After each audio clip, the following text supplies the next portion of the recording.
Greetings and salutations, everyone. I hope everyone is still doing well, and welcome to tonight's second half. Before we jump into it, a couple links. As many of you know, I rely on Patreon, PayPal, channel membership, and the merch to help the channel to continue to grow and go. Links to Patreon, PayPal, and channel membership is in the description below. Merch displayed directly under the video. Also, Dogman Frightening Encounters, Volume 1 through 3, the audiobook versions. They were written and researched by Tom Lyons, narrated and produced by me, Jeff Nadolny. Those audiobooks are available on Audible, Amazon, and iTunes, links to which are also in the description as well. And finally, last but definitely not least, if you'd really like to help support the channel to continue to grow and go, simply subscribe. It doesn't cost a cent. Click the like button, takes half a second. If you don't want to miss out on any of the informative uploads I put out daily, click that bell icon, and folks, please leave a comment. Why? Well, because all of these things really do help the channel to continue to grow and go. And yes, folks, they definitely do matter. Now, everyone, I have taken far too much of your time. Let's jump in to tonight's second half, shall we? Today's first part of the upload. Back in January of 2014, I was driving home from my workplace and witnessed an unexplained creature cross the roadway in front of me. I was at my workplace, the Toyota plant in Buffalo, West Virginia. I was on vacation, but I needed to stop by and pick up my paycheck. It was close to 5 p.m. I was driving home on Route 35 and then turned off onto Hurricane Creek Road, heading toward my house. It was dark by that time. There was a wide turn about a quarter of a mile from the highway. As I drove through the turn, something on two legs walked out of the woods and onto the roadway. I hit the high beams, and when I did this thing turned its head and bore its teeth, running in the opposite direction on two legs. I have no idea what this thing was, but its teeth were huge. It was about 6 to 7 feet. It had a snout like a bear, but the head looked like a man's, eyes, ears, and hair. The body had black hair all over it, but it was built like a stocky man, long legs with big flat feet and arms with man hands. It shocked the hell out of me. When I got home, I told my wife, but I didn't tell my daughter. I didn't want to scare her. I've hunted this county all my life, but I have never seen or heard anything like this. I only call it the Bear Man. Today's second part of the upload. This is my brother's experience. It's not mine, so here goes. September of 2003, I believe it was July, northeastern Utah. It was fully dark, so it must have been pretty late, but he doesn't remember the exact time. They were living in a house toward the western edge of town, just to set the scene. So they are still in a neighborhood, but this is a rural town, so only traffic out there is people who live on that street. They're the second house, I think, or maybe the third from the corner heading away from town. There's a street light on that corner, a partially wooded field with a pretty old abandoned house across the street, and a house next to the field. He was sitting out on the porch smoking and reading a book when he heard a weird sound from up the street. He looked toward the street and didn't see anything at first. He said the sound was like when you have a big dog that is really pulling hard on the leash, panting and choking kind of, but it was loud. He kept watching, and after a few seconds, he saw this thing moving from the end of the street toward the corner. He said it was blacker than darkness, and the porch light didn't really reach much past the yard. So, he really didn't get any details, but it was big. It had 4 legs or 2 legs and 2 arms, and it kind of moved like a gorilla, sometimes on all 4s and sometimes on 2, but hunched over. The whole time it was making the panting, slobbering noises, and it moved down the street in front of him. As it got even with the edge of their yard closest to the corner, it started veering toward the side of their street. And at that point, my brother ran. Now, let me explain that my brother's a big guy. He's very level-headed, and he is not afraid of anything. Even when we were kids, he was just not afraid of anything, not the dark, not ghosts, not anything. He believes in the paranormal, but it really doesn't scare him. He's just calm and always in control. And he saw this thing getting closer and ran inside, yelling for my sister-in-law to keep the dogs inside. She told me later that his face was white, and he was fumbling as he was picking up his gun. And his voice was shaking. He told her, "Something's outside, keep the dogs in here." Their roommate was home, and he grabbed a gun as well, and they went back outside, but it was gone. He described it to me as a cross between an ape and a dog, but the size of a horse, and said that if he had to compare it to any known creature, it would be a werewolf. I was visiting a week or so later, and my sister-in-law and I had to run and get some cigarettes. On the way, we passed 3 cops pulled off to the side of the road, and they had their spotlights trained on a field. Let me stress that this is a small town. We don't have many cops, and not much happens out that direction, but here were 3 patrol cars all looking for something in this field that was just down the street from my brother's house. When we got to the corner by the house, there was this Jeep and truck stopped in the middle of the intersection, under the streetlight, but our windows were down because late summer in the desert, so we could hear the guys in the 2 vehicles talking with each other. Actually, they were almost yelling and sounded pretty excited. "Did you see that? What the hell was that?" We were pretty sure we knew what they were talking about, so we turned into the driveway and ran into the house while they were still there. So there would be a witness in case any weird creatures tried to grab us between the car and the house. I never saw this thing, but I've heard stories of similar creatures from other people. So I'm pretty sure there's something out there. Not sure if I really want to see it or not, though. That's just another story from the Basin. This third story of the evening is the actual relative to the second encounter that we just shared. This particular story happened in August of 2004. Probably 3 o'clock in the afternoon. I had been camping with a group, and my boyfriend's mom needed to run back to town for something. I volunteered to go with her because, well, I have no idea why, looking back on it. We left the campsite and drove maybe 50 yards to where the road crossed a slightly wider but still crummy dirt road. Right across the intersection were 2 animals that I at first thought were deer because of their size. But the color was all wrong, and one of them was kind of sitting on its haunches. We pulled up and stopped. It stood up, and they both just kind of stood there, kind of shifting their weight from foot to foot and taking a step in one direction and then another.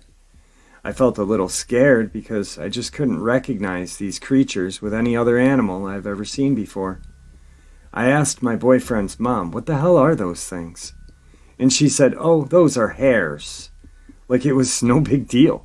Friends, those were not hares. The only thing they had in common with hares were very large ears. They were the size of a deer. They had very long legs, and they moved kind of stiffly.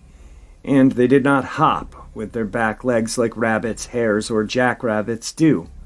The legs all moved independently, and they actually took steps, not hops. The closest thing I can compare them to were the land striders from Dark Crystal, if any of you are old enough to know what I'm talking about.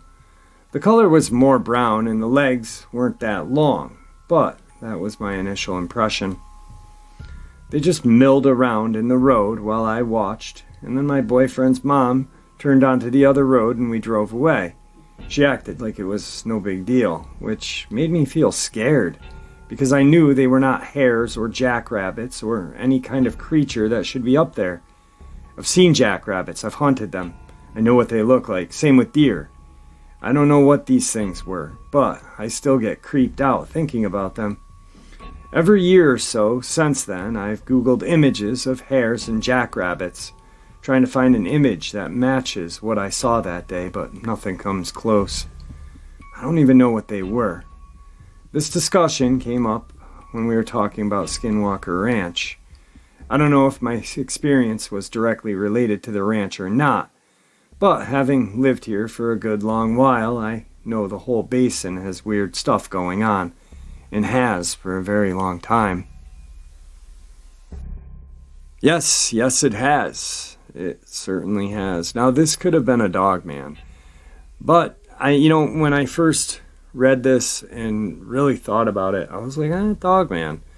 But then, of course, I started thinking about Skinwalker Ranch and my fascination with it, and that is one place that if I had the money, time, and a babysitter, because I will definitely not take my daughter with me out there, I would love to go to, or at least the basin around the ranch. I probably would never be able to set foot on it because of the tight security, but maybe, just maybe, these things that this person saw were some sort of creature from those portals that we hear about. I mean, remember the hunter? He was sitting up on that ridge, saw a portal, and saw some sort of demented-looking creature just plop out. Almost like, the way he described it was the portal opened and this creature literally dropped out like some sort of animal dropping from a birth canal. Like, blop.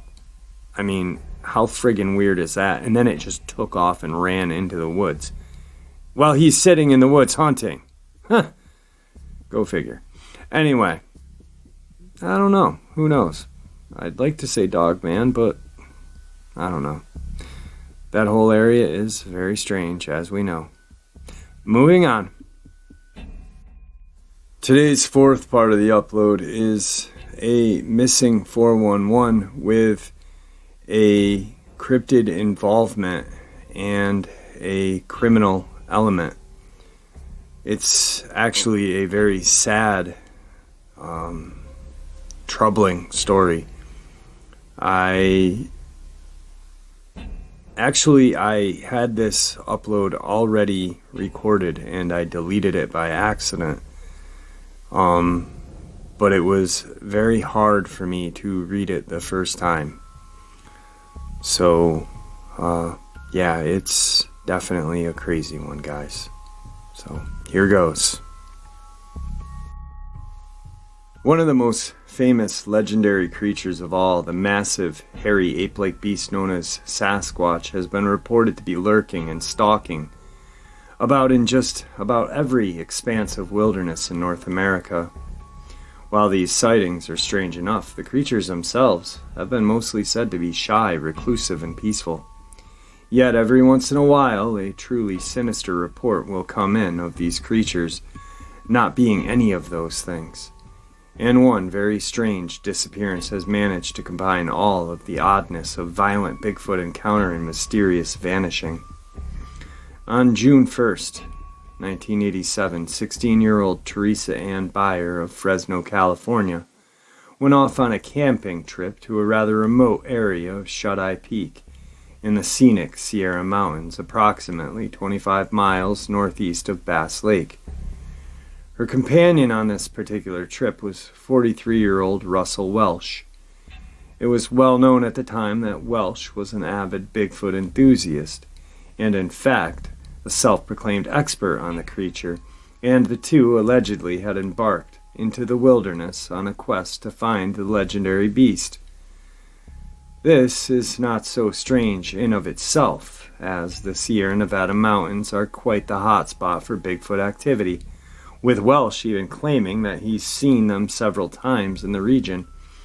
But it was a bit weird that he believed he was in actual continuous contact with a whole group of them, and also perhaps a little odd that Buer's parents would let her go off alone on a camping trip with a much older man on what many would consider a crackpot quest. Nevertheless, they went off on their adventure, and only one of them would return. When Welsh returned to Fresno several days later without Buer in tow, and the girl made no effort to contact her family, he was considered a person of interest in her possible disappearance. When he was questioned by the authorities about what had happened to Buer, things got rather strange. Welsh, at first, told the police that she had run away from him out into the wilderness. But then he would change his mind and decide to tell them what really happened, which would prove to be perhaps far weirder than any of the law enforcement personnel present could have possibly imagined. Welsh claimed that during their camping trip they had gone out on a hike to look for the elusive Sasquatch, and that at some point Buer and himself had become separated in the thick forest. At that point, Welsh claimed that one of the massive creatures had swooped in and grabbed her and carried her off into the wilderness. It may come as no surprise whatsoever that the police found this all pretty hard to swallow, even though the suspect himself seemed to truly believe what he was saying, and sensing that they had kidnapping or potential murder on their hands. The police immediately descended upon the area where the two had been camping, yet a full and comprehensive search of the surrounding area turned up no trace of Teresa Buer. When authorities grilled Welsh again to try to glean more information, he stood by his story that she had been dragged into the wilds by a Bigfoot, adamant that this was what really happened. Sasquatch or not, Welsh was charged with child stealing and a trial was set.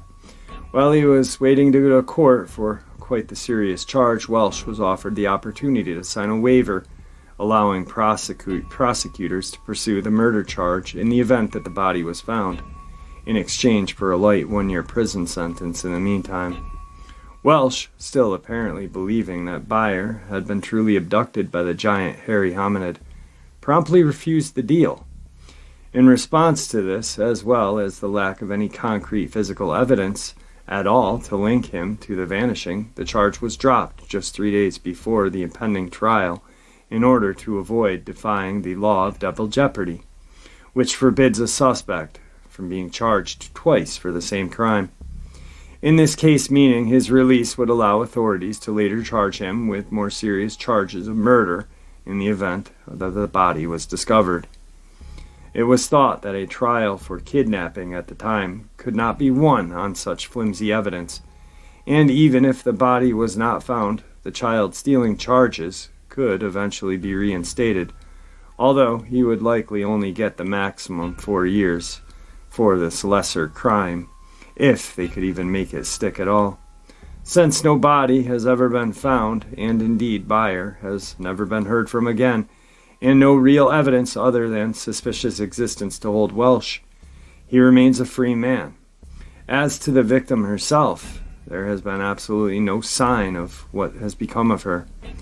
And oddly, Welsh has always maintained that she was really in fact kidnapped by Sasquatch, which, of all the wild stories and excuses he could attempt to weave, seems like an odd choice at the very least.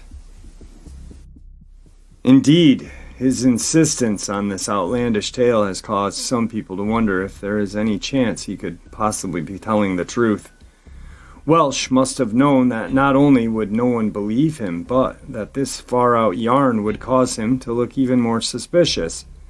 But he stuck to his surreal version of the events anyway. Why would that be?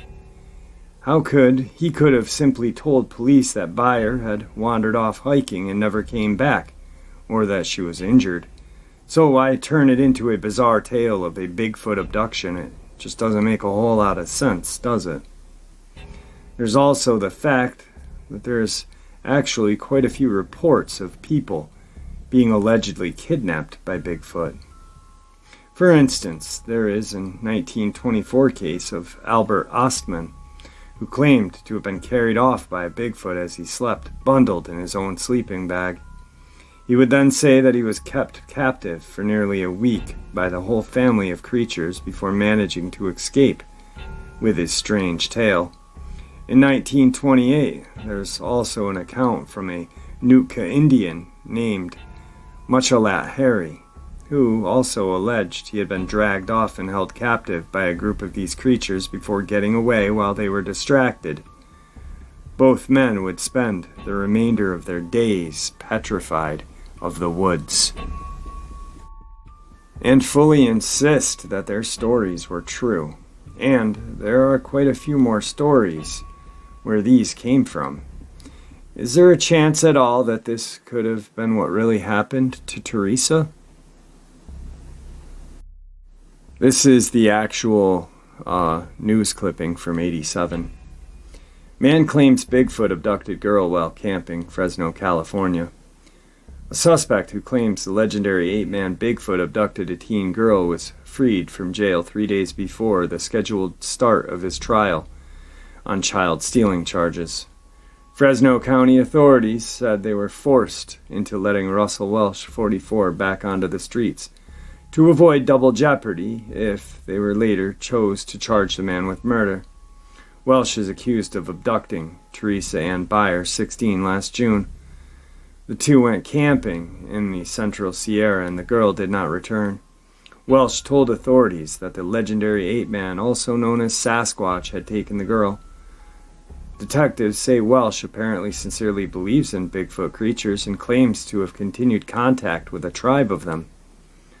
Deputy District Attorney L. Vance Hooper Friday offered Welsh a 1-year term on child stealing charges if he would sign a waiver allowing for a murder trial in the event that the girl's body was found. But Welsh's public defender, Mel Rube, refused to sign the waiver, and Hooper said he was forced to drop the charge in case authorities later want to charge Welsh with murder. If the body is not found, Hooper said he will probably refile the child stealing charges with a maximum penalty of 4 years in prison.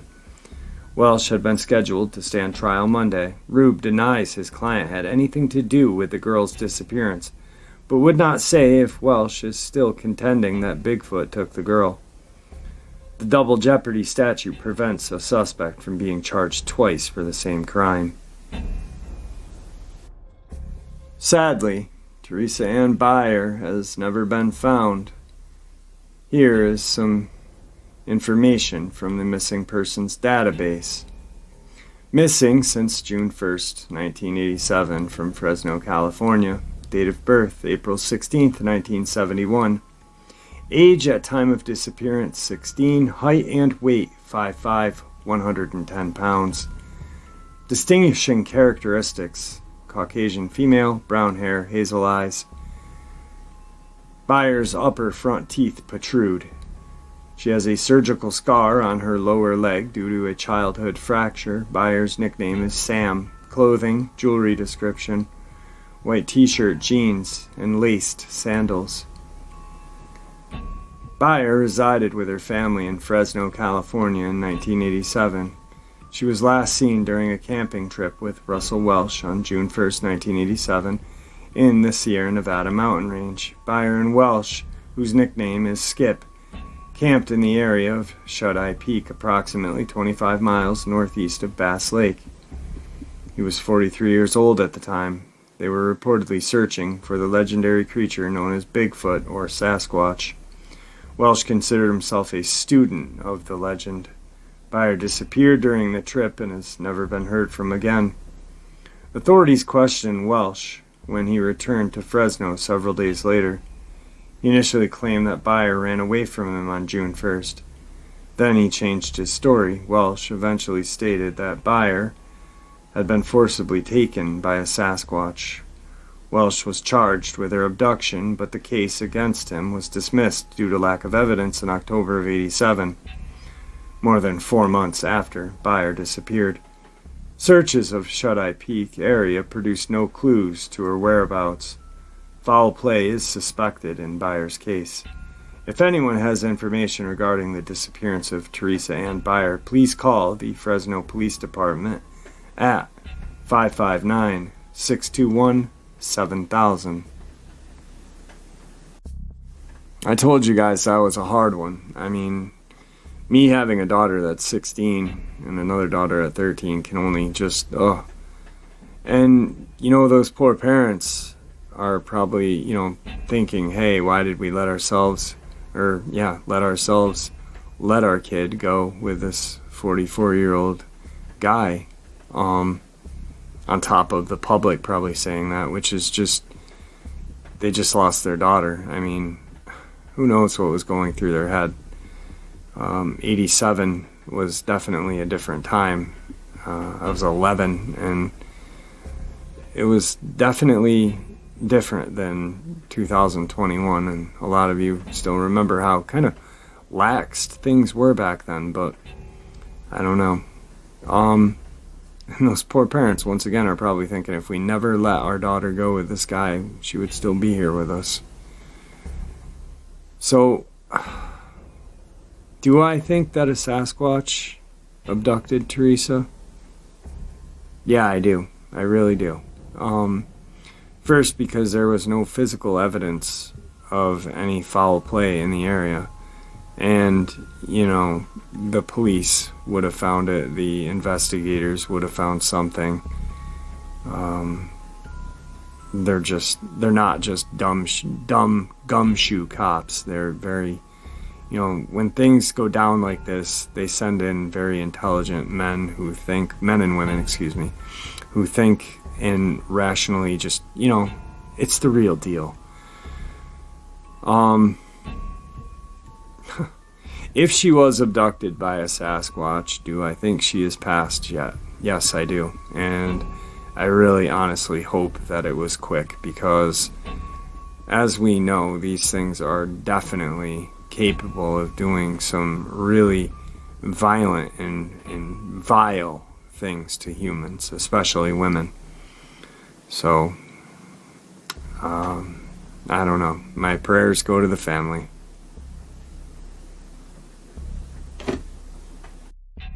Today's final encounter. It was 1998. I was 35 years old. I had been working with the Forest Department for 12 years. There was a fire in the Apalachicola National Forest that summer. The Bradwell Bay area was on fire when all of this happened. The fire was raging very badly at this point. We didn't know if we would ever get out. That morning, I had reported to the command center on Helen Guard Station Road to get briefed on what I was to do that day. So me and another guy were given the task of driving around looking for animals along the road of Bradwell Bay area. Animals would make it to the road and usually fall out if they were injured or had really bad smoke inhalation. Our job was to pick them up and take them to the vets at the command center. The vets would treat them and, on some occasions, euthanize the ones that would not make it. So we were driving around the area heading south, doing about 45 miles an hour. Definitely faster than I should have been driving. I was talking to my partner and didn't realize how fast I was going, when all of a sudden we saw a black figure run out of the woods on all fours. It ran right up under my driver's side tire. I hit the animal with both my front and back tire. I was driving a 95 Dodge Ram 4x4, so I knew at that speed I had killed it. Immediately we thought it was a bear. We got out to pick the bear up and put it in the back of the truck. Upon further investigation, we realized what I had hit was not a bear at all. It was a creature that neither one of us had ever seen. It was about 6 feet tall. It had legs, kneecaps, and feet, just like you and I. The arms hung to about the knee. One arm, of a matter of fact, was down by its knee. The other one was up over its head. I had run the creature over under its right underarm, across the shoulder blade, and over the back of its neck. The creature was covered in hair, about 3 to 5 inches long on its arms, legs, and head. The hair on the back, ribs, and chest was much shorter. The muscle definition on the animal was phenomenal. It looked like a prize spider or one of those guys you'd see in the UFC. We flipped the animal over. The jaw was broken from where I had hit it with the truck. I could see through. It had protruding snout, much like a baboon, or what you would think a werewolf would look like. Its eyes were just like ours. The thing looked a lot like a chimpanzee. We quickly radioed into the command center, and they sent out 2 FWC officials to our location. Within about 15 minutes, the FWC officials arrived, and they told us that they had never seen anything like it. So we all picked the animal up and loaded it onto the back of their truck. The animal weighed about 300 to 400 pounds, which was a lot of dead weight. They told us they would figure out what it was and let us know. So we had been contacted by the command center at that point, and they told us to come back and make a statement about what we saw. So we showed up at the command center, and immediately we were brought to a back room where we were to fill out the incident report. We were about 10 minutes into the incident report when we were asked to stop and wait, that there were some people coming in to see us. Within 30 to 45 minutes, 2 government officials showed up. They walked us out to the vehicle. They were asking where we had ran it over. We told them where it was, and so they examined the area. The truck had no damage. There was a black steel bumper on the front. The animal hit the bottom of that, and the tires took care of the rest. There was really nothing on the truck except for the undercarriage. There was some blood and hair. The officials collected the blood and hair samples and put them away. Next, they asked us if we could get into the vehicle they came in to take them to the location where we had run the animal over. So we complied and got into the vehicle and left with the gentleman. It was rather a quiet ride back out to the spot. They didn't say much at all except for a couple of exchanges with each other. We showed up at the spot and walked them through what had happened. Then all of a sudden one of the guys, I guess the guy in charge, turned and looked at us and said, "Congratulations, fellas. You ran over a bear." I said, "Sir, but this was no bear that we hit." He quickly interrupted me with, "You don't understand. You ran over a bear." He then said that every time I told anybody about this, I ran over a bear. I was never to speak a word about what we actually hit, that I could face charges. My whole retirement could go away. They said I could lose my job and that they would slander me and make me look like a fool. So I looked at my partner and we had no other choice but to comply. On the ride back, it kind of struck me as odd that this was an actual government cover-up. They knew what this thing was that we had hit. They had seen them before, and now were in possession of a body. For some reason, they didn't want anyone to know about it, and they were going through Great Lakes to keep it under wraps. The main reason why I'm telling my story is because I'm hoping one of the other 3 people, my partner and the 2 FWC officials, will come forward. I figure it's a lot harder to silence 4 people than it is just one. People really do need to know that these things are out there and that they are real.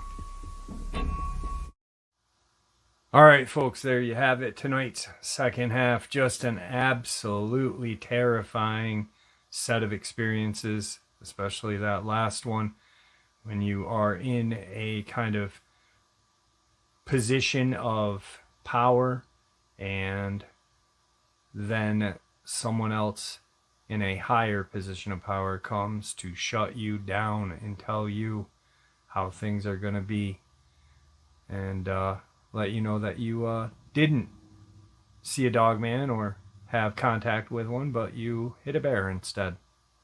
Neat. All right, guys, thank you once again for supporting the channel. It is your support that keeps the channel growing and going, and honestly what gives people a place and a chance to share their experiences judgment-free, just simply treated with the respect that we all deserve. Thank you. Stay safe, happy, healthy, and ever vigilant, keeping an eye on our children, pets, family, friends. These creatures are real. They are out there and dangerous. Share this information with those you love and care about, and it may just help save their lives someday. Until next time, never stop asking questions, never stop searching for answers, and God bless.